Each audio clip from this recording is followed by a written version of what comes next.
আসসালামু আলাইকুম বন্ধুরা, কেমন আছেন? আশা করি ভালো আছেন। আমি আল্লাহর মতো ভালো আছি। বন্ধুরা, আজকে একটা গুঁড়া মাছের রেসিপি নিয়ে আসছি। আজকে রেসিপিটা হচ্ছে কাসকি গুঁড়া।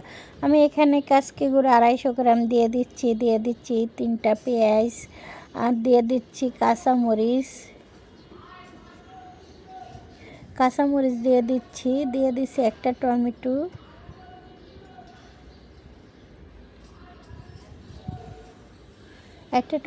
দিয়ে দিচ্ছি। আর এখানে আমি দিয়ে দিচ্ছি মরিচের গুঁড়া 1/2 চামচ, হলুদের গুঁড়া পরিমাণ মতন, লবণ স্বাদ মতন, ধনের গুঁড়া পরিমাণ মতন, জিরা অল্প, যেহেতু কাসকি গুঁড়া এখানে অল্প অল্প ইউজ করলাম। এখন দিয়ে দিছি সরষের তেল। আর এখন আমি হাতে মাখিয়ে দিব।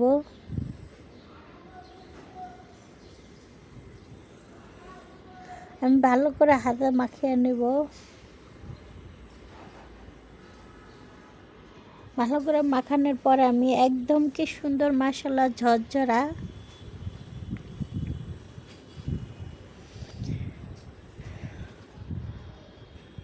এখন আমি পানি দিয়ে দিচ্ছি।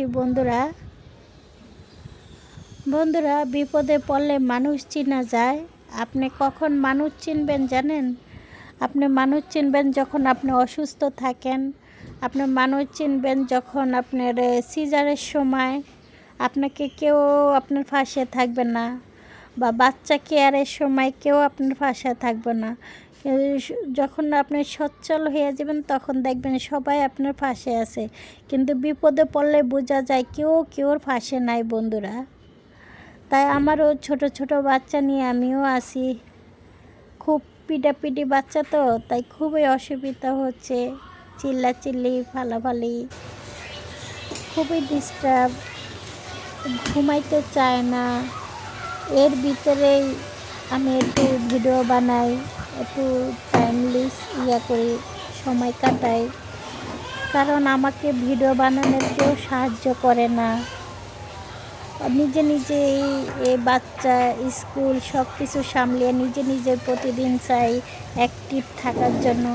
তারপরে যদি আপনারা আমার ভিডিওটা যদি না দেখেন, বা আমি জানি আমার ভিডিওর কোয়ালিটি ভালো না, তারপরেও চেষ্টা করি, কি করব।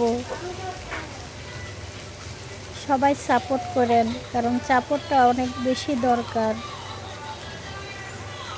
এই তো আমার গল্প করতে করতে আমার তো গুঁড়া মাছের রেসিপিটা হয়ে গেছে। এখন আমি পরিবেশন করি। বন্ধুরা, ভিডিও লাগলে সাবস্ক্রাইব করে দিন। আর কি বলবো, কমেন্ট শেয়ার করে দিন বন্ধুরা। কারণ নিজের আত্মীয় স্বজনেরা তো হেল্প করবো না, নিজের আত্মীয় স্বজনে কখনো সাহায্য করবে না। নিজেরই উঠতে হবে, নিজেরই একজনের আরেকজন করতে হবে বন্ধুরা। ভালো লাগলে সাবস্ক্রাইব করে দিন বন্ধুরা। আল্লাহ হাফেজ।